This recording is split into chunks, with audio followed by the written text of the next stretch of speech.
Beneath the scorching New Mexico sun, she made a choice that could cost her everything. The dry wind scraped across my cheeks like sandpaper as I trudged back from the half-dead creek, a nearly empty bucket thudding against my hip. That's when I saw him. At first, I thought it was a coyote carcass the buzzards had missed. But then I saw the shallow rise and fall of his chest. He was young, no older than 20, his copper-toned skin smeared with blood and grit, a broken arrow jutting from his thigh. I should have walked away. My daddy always said, "You see one of them alone, girl, he's bait. The rest ain't far." But I didn't move. Instead, I knelt down in the dust, pressed 2 fingers to his throat, and felt a pulse barely there. I tilted his head and let a few drops of water fall from my bucket onto his cracked lips. He flinched, then swallowed. That's when the thunder of hooves rolled in behind me. A gang of 6 rode up, led by Roy Tucker, a man with a voice like gravel and a hatred deeper than drought. His eyes fell to the boy at my feet. "You help Ella Barnes, and you're no better than him," he growled. I stood my ground rifle at my side. "He's bleeding out. That's all I see." Roy's knuckles tightened around his rifle. "Then let him die." But I didn't. I chose to carry him wounded, heavy, and still breathing, because sometimes the line between right and wrong isn't drawn in law or loyalty. It's drawn in blood and who you let bleed. Back at my cabin, the air was thick with dust and judgment. I'd carried the young man who still hadn't said a word all the way from the creek, every muscle in my body screaming with effort. His blood had soaked into my clothes, into the porch boards, into the cracks of everything I thought I knew. I didn't know his name yet, didn't know where he'd come from, or if saving him would end up costing me more than I could pay. But I knew this much. I wasn't about to let him die in the dirt like a dog. I dragged him down into the root cellar, cool, dark, smelling of onions and old earth, and laid him on the cot I'd set up during my husband's last fever. My hands shook as I cleaned his wound with whiskey, wrapped the arrow where it still pierced his thigh, and whispered words I wasn't sure he understood. I told myself this was temporary, a rescue, not a rebellion. But I knew better. By the next morning, the fever hadn't broken. He barely moved, save for the shallow rise of his chest. That's when the hooves came again. Not 6 this time, but closer to a dozen. They didn't thunder. They rolled in like a dust storm, slow, silent, deliberate. I stepped out onto my porch rifle in hand and saw them, a full war party of Comanche warriors, their faces solemn, their weapons holstered but ready. At their head was a man who didn't need to speak to command silence. His name, I'd learn later, was Greyhawk. His hair was streaked with silver, and his chest bore scars like maps of past wars. He didn't glare or threaten. He studied me like a hawk does a rabbit, deciding if I was prey or problem. "We came for our blood," he said. "He's still alive," I answered, voice steady. "And he's only alive because I didn't let Roy Tucker and his boys put a bullet in him." Greyhawk looked past me toward the cabin where the faint groan of the injured man could be heard through the floorboards. The warriors behind him stirred. Still, they didn't raise their rifles.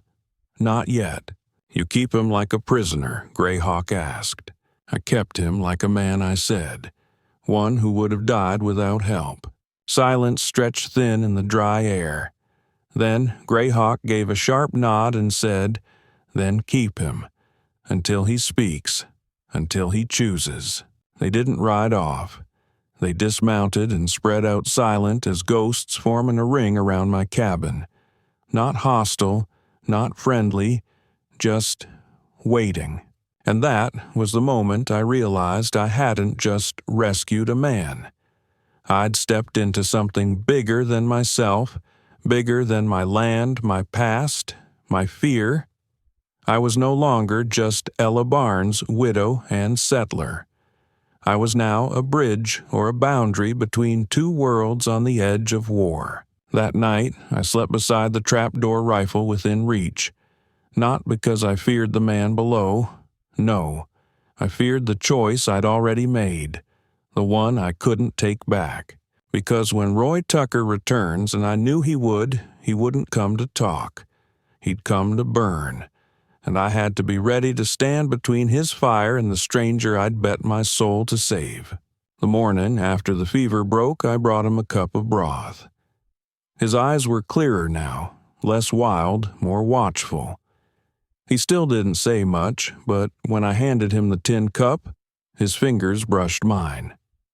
It wasn't much, but in a world built on suspicion and silence, that simple touch felt louder than words. He drank slow, careful. When he finished, he handed it back with both hands respectful. And for the first time, he looked at me not like a threat, not like a captor, but like someone real. I didn't know his name yet. He hadn't told me. But I'd begun calling him the quiet one in my head. Strong even while half dead. Brave enough to survive even when left for dead. That same morning, I heard the sound, soft, deliberate hoofbeats. Not a charge, a procession. I stepped to the window heart, thudding. They came, like smoke rising from the dirt, more than a dozen Comanche warriors on horseback forming a circle around my cabin. No war cries, no raised rifles, just quiet, unwavering presence. They were here for him. At their center was Greyhawk again. This time he dismounted before I even stepped outside. I met him on the porch, my rifle low but ready. My voice came out even. "You're back." He nodded. "He is our blood. We take care of our own. You left him to die. He chose to fight.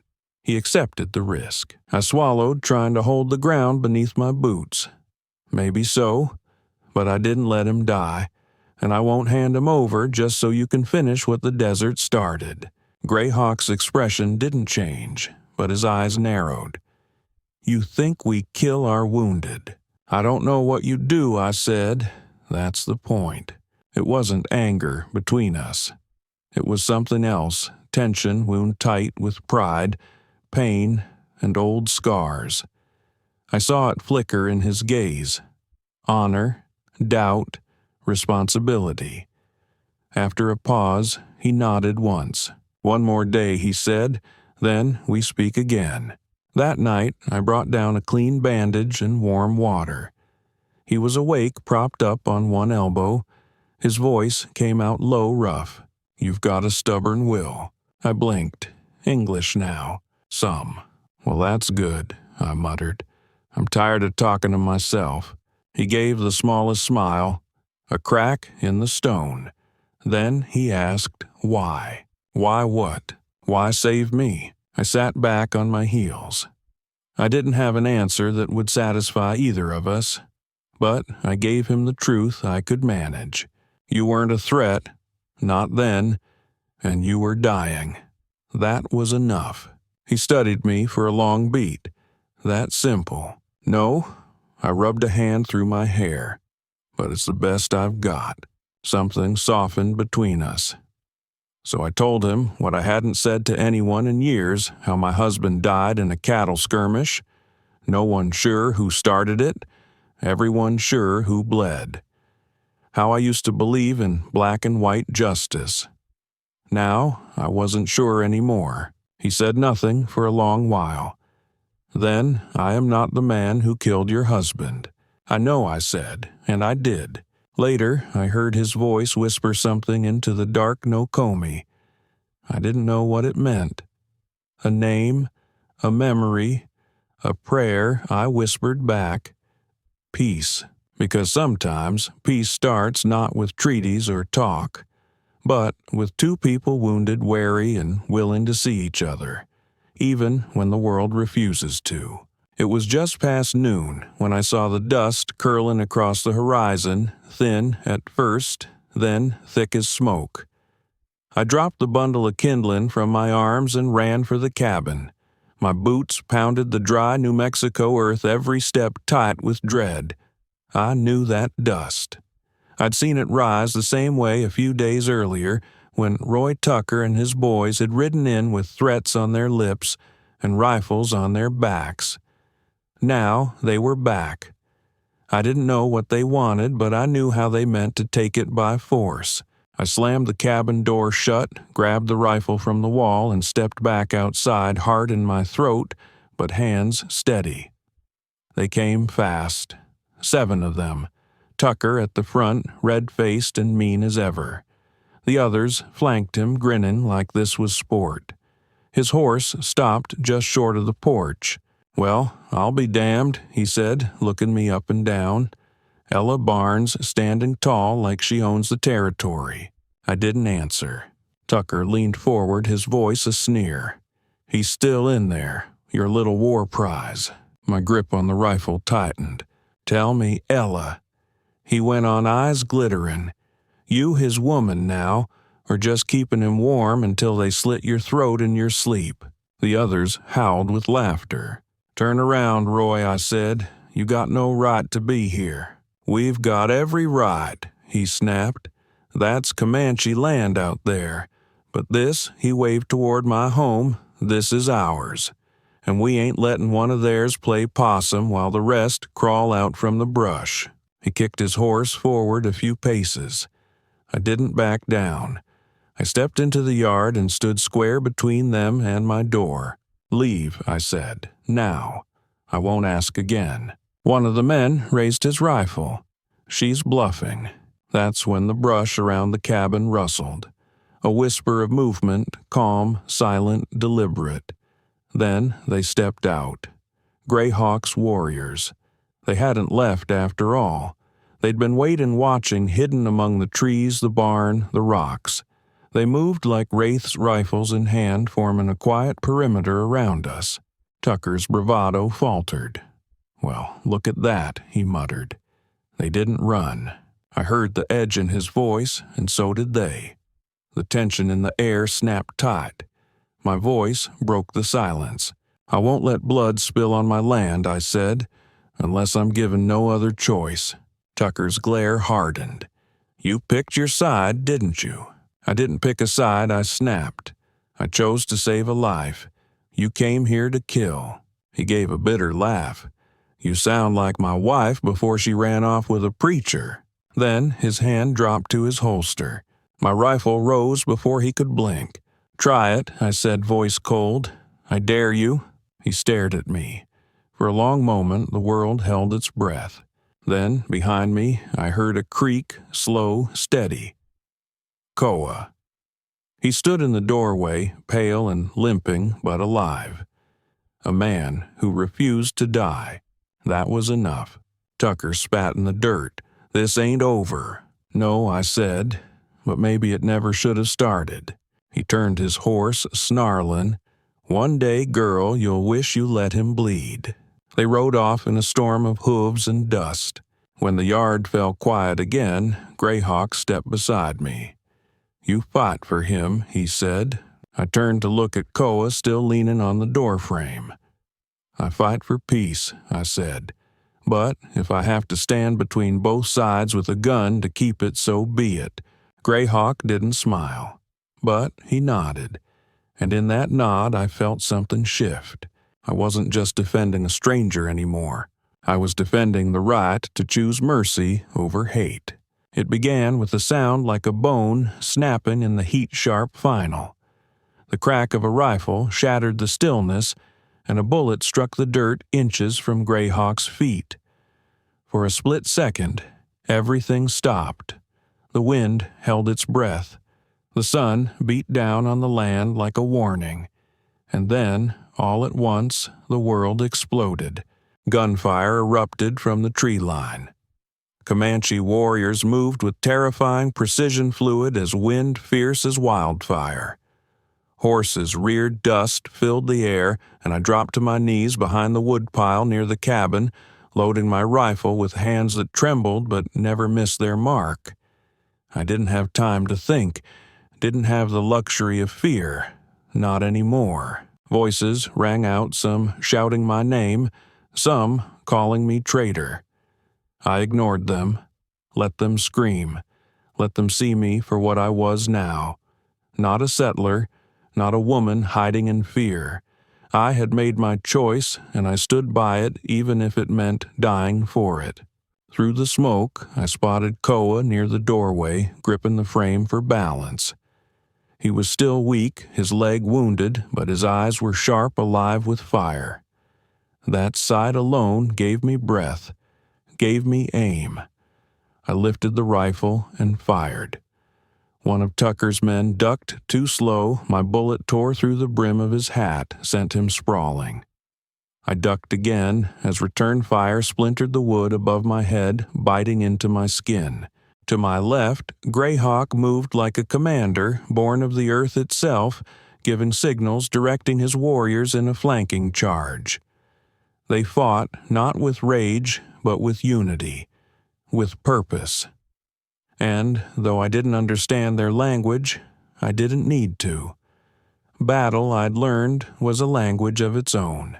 A sudden shout snapped my head around. A settler broke through the brush rifle, raised eyes fixed on Koa's exposed side. Without thinking, I rose, aimed, and fired. The shot hit the man square in the shoulder, knocking him flat. Smoke curled from my rifle barrel as I stood, frozen, heart pounding. Koa looked at me, not with fear, not with surprise, but with something deeper. Recognition. In that moment, we understood each other. I had drawn blood to protect him. There was no turning back from that. Another shot rang out closer this time. Pain sliced across my upper arm, spinning me into the dirt. Not deep, but enough to blur the world. Before I could move, a shadow dropped beside me, Koa. He crawled through the dust, dragging his legs, sweat streaking his face, and reached for my rifle. I handed it to him without hesitation. Together, we pressed our backs to the cabin wall, breathing hard. He loaded, aimed, and fired with steady hands and gritted teeth. Every shot he took felt like a declaration not just of survival, but of purpose. We fought side by side, two bodies pushed beyond exhaustion, but still standing, still choosing each other. Around us, the tide began to shift. One settler dropped his rifle and ran. Another dragged his wounded friend into the trees, and Tucker, bleeding from his shoulder, shouted something garbled before vanishing into the woods like the coward he was. Just like that, the fighting stopped. Smoke clung to the air, thick and bitter. Silence fell hard. I dropped my rifle and slumped into the dirt. My dress torn, my arms stained with blood, his, theirs, mine. Koa lowered himself beside me, chest-heaving eyes fixed on the horizon. He didn't speak. He didn't need to. I had crossed a line that day, not by accident, not by chance, but by choice. With powder on my skin and fire in my chest, I had claimed my place in this world, not on either side of the war, but in the middle of it, fighting for the one life I refused to let be taken. When the last shot faded into silence, all that remained was dust smoke and the smell of blood baked into the dirt. I sat beneath the old cottonwood tree near the well, my arm wrapped in a strip of torn petticoat blood oozing through the fabric. I wasn't dead, but I didn't feel alive either, not in the way I used to define it. The battlefield was quiet now, but my chest still heaved with every breath, my ears still rang from gunfire, and my soul, well, it wasn't sure what to call itself anymore. Across the yard, the porch was scorched and cracked. Spent shell casings glinted like broken promises. Empty saddles, burned wood. The kind of silence that doesn't feel like peace, just the absence of screams. Greyhawk approached, boots crunching over the shattered earth. His shadow fell long over me in the dying light. He crouched beside me and studied my face with those sharp, unreadable eyes. "You fight like one of us," he said. I let out a broken laugh. "I don't know what I fight like anymore. You know what comes next." I looked him square in the eye. More men, more guns. He nodded. "Your people will not forgive this." "I never asked them to," I replied. "They'll call you a traitor." I looked away toward the smoldering edge of my porch. "I've been called worse. By better men." He didn't laugh, but something in his expression softened just for a second. Then he rose, turning toward the tree line where his warriors were already preparing to vanish like smoke into the wilderness, always ready to disappear into a land that never betrayed them. And then I felt Koa behind me. He walked slowly, still limping, but stronger now. His skin was streaked with dried blood and dirt, but his eyes were whole. He dropped to one knee beside me and laid my rifle across his lap. Then, without a word, he reached for my hand. His fingers were rough, calloused. Mine were cracked raw. But when they touched, it wasn't pain. I felt it was something reverent, quiet, real. "No one comes out of fire untouched," he said, voice soft. I didn't answer. "No one survives whole," he added. "But you lived, and you kept me living." We sat like that, heads bowed together, not in defeat, but in understanding. There was no ceremony, no apology, just the knowledge that something had changed not just between us, but inside us. Greyhawk returned, arms crossed. "You have no home now, Ella Barnes." I looked up at him, not angry, not afraid, just honest. Maybe I never did. He was quiet for a long moment. Then his voice dropped low, heavy with meaning. "Come with us."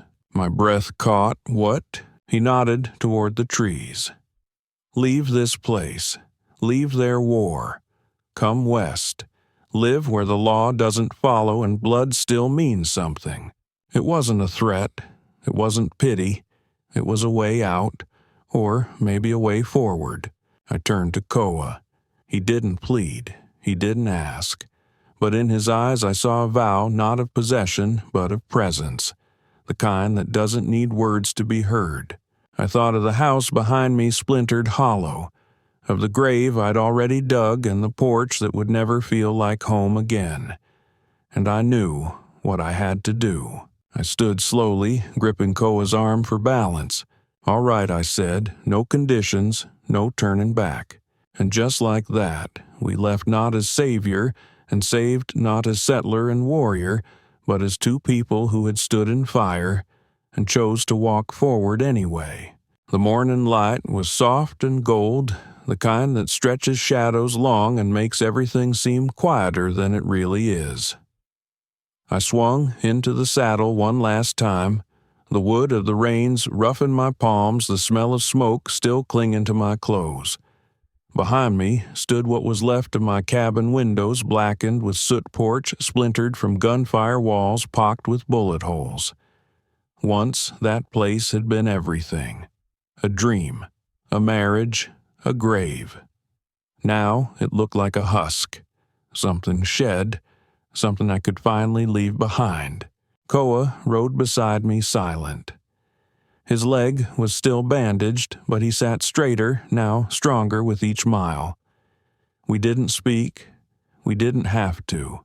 The space between us said enough, filled with everything that had been whispered, shouted, or left unspoken between rifle fire and rising smoke. We didn't ride like people fleeing something. We rode like people returning to what we weren't sure. But we weren't running anymore. That was what mattered. Greyhawk and his warriors moved ahead of us in loose formation, blending into the land like they belonged to it because they did. They didn't look back either. None of us did.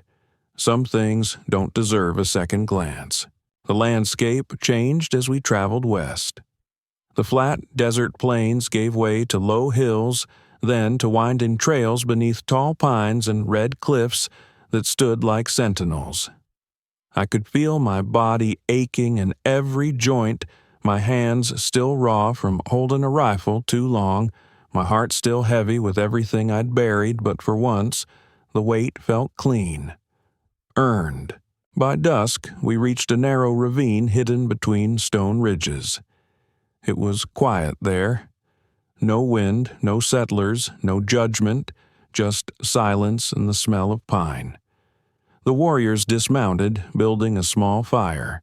Not a celebration, not a camp, just warmth, just peace. I sat slightly apart, watching the flames flicker like old memories, my thoughts turning slow. Then I heard him behind me. Koa. He knelt beside me and opened his palm. In it lay a small necklace strung with red stone, polished bone, and sinew so tightly woven it looked like it had been stitched by wind. He didn't speak. He didn't have to. I stared at it, breath catching in my throat. It wasn't a ring. It wasn't a promise spoken beneath a preacher's blessing. It was something older, something truer. A vow made not in words, but in blood dust, silence, and survival. He tied it around my neck, gently, reverently. I placed my hand over the pendant, then over his hand. Our eyes met. That was all. No fanfare, no kiss, just understanding. That night, I lay beneath a sky so full of stars they looked like glass scattered across black velvet. Koa slept beside me, propped on one elbow, keeping watch as the fire faded. And I realized, finally, fully, I wasn't running anymore. Not from the grief, not from the memories, not even from the people who would call me a traitor for the rest of my life. I had chosen this, chosen him. We hadn't survived to return to what was. We'd survived to build what could be. Out here, in the quiet between stars, love didn't need permission. It just needed two people brave enough to claim it. We didn't ride back to the world that had tried to bury us. We rode toward something new, something unspoken, uncertain, but ours. The land stretched wide ahead, untamed and untouched by the laws that had once dictated my life. My hands were calloused from days of gripping reins and rifles, and my muscles ached in places I'd forgotten I had. But there was no heaviness in me, only the clean ache of effort of having chosen every step for myself. Koa rode beside me, his legs still bound, but strong, his back straight. He didn't speak. He didn't need to. His presence was steady, protective, constant, like the mountain shadows that now followed us west. The Comanche warriors moved around us in loose formation, weaving through canyons and thick pines like they belonged to the earth itself. No one rushed. This wasn't an escape. It was a return. By the time the sun dropped behind the stone towers, we had reached a ravine so narrow and quiet, it felt like the world itself was holding its breath. The warriors dismounted with practiced calm, building a small fire, no fanfare, just function. They ate in near silence. No stories, no laughter, only the quiet rhythm of people who had survived enough to know when words weren't needed. I sat slightly apart, the pendant Koa had given me earlier that day still warm against my chest. A simple necklace made of red stone bone and tightly woven sinew, no diamonds, no vows. But it meant more than anything I'd ever worn. It wasn't just a gift, it was a mark of trust, of loyalty, of something that couldn't be bought or demanded, only earned. After the meal, Koa approached me. He didn't speak. He didn't ask if I was sure. He just sat beside me close enough that our shoulders touched and watched the fire burn low. I placed my hand on the pendant again, and he reached out, resting his over mine. The pressure was gentle, but it grounded me more than anything else ever had. We sat like that as the stars came out sharp and cold above us, a sky so wide it felt like we could fall into it. And yet, I didn't feel lost. Not this time. I had lost everything, my home, my people, even the certainty of who I thought I was, but I had found something far more real. something that couldn't be stolen or silenced. Later, as the fire turned to embers, I lay beneath a blanket. Koa beside me, his breathing deep and even. He didn't say, "I love you." He didn't have to. He had shown it every time he reached for me, every time he stood by me, every time he didn't ask me to explain myself or change or run. He had chosen me the way I had chosen him, in silence, in danger, in defiance of everything we'd been taught. This love wasn't polished or perfect. It wasn't written in vows or blessed by crowds. It had no need for permission. Out here, in the quiet, wild survival, was earned. Love was a decision, and peace was a promise we made one breath at a time, one step at a time, walking forward not as symbols or stories, but as two people who had lived through fire and chosen to stay. Not for what had been, but for what could be. By the time we reached the ridge, I no longer felt like the woman who had once clung to a crumbling porch with shaking hands and a loaded rifle. That woman, Ella Barnes, widow rancher, quiet survivor of too many losses, had made a choice that day when she pulled a wounded stranger from the dust and told her enemies to leave or be buried. And in the days that followed, with every breath drawn in defiance and every bullet fired in defense, something inside her cracked open and remade itself. I wasn't on anyone's side now. I was the space between them. And standing in that space had cost me everything. Back in the clearing below, the battle had passed like a fever. Smoke curled over broken fences. Tucker and the last of his men had limped off or been carried away, bitter, bloodied, and beaten. The rest of the world might call it a skirmish. To me, it had been a reckoning. I sat on the ground, breath ragged, my dress torn, my arm stiff beneath a makeshift bandage. Koa sat beside me, quiet and steady, his shoulder brushing mine. We didn't speak.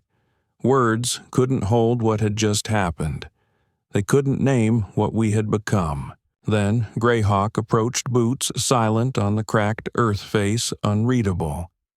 He crouched beside me once more, same as he had when he first told me I had no home left. And now, again, he said it. "You cannot return to them." I nodded. "They made that clear. You'll be called a traitor." I shrugged. "They already have." He studied me long and hard. "Then come with us." That sentence hung in the air like a doorway. No conditions, no threats, just a path. A path I had already started walking with every choice I made since that moment at the creek. I looked to Koa. He didn't plead. He didn't offer promises. But his gaze, it held the kind of truth I hadn't seen in years. Not in a courtroom, not in a marriage, not in a town built on rules that bent only one way. "You don't owe me anything," I said softly. "I know," he replied, "but I'll walk with you anyway." That's what it came down to. Not bloodlines, not tribes, not names carved into gravestones or stitched into flags. Just two people who had bled for each other, who had risked everything not for power or vengeance, but for the chance, just the chance at peace. Greyhawk turned toward the trees where his people waited, already preparing to move. Always ready to vanish when the land no longer welcomed them. But this time I didn't want to vanish. I wanted to become. With effort, I stood sore, battered, and more whole than I had ever felt. Koa rose beside me and we walked side by side into the woods. I didn't carry a banner. I didn't wear a uniform. What I carried was invisible but heavier than any rifle conviction. And I understood now, more than ever, what it meant to stand in the middle. To draw no line except the one that says, "I will protect what is right, even when no one else will. Even if it means I don't belong anywhere, except beside the one who would do the same." I didn't leave because I lost everything I left, because I found something worth holding on to.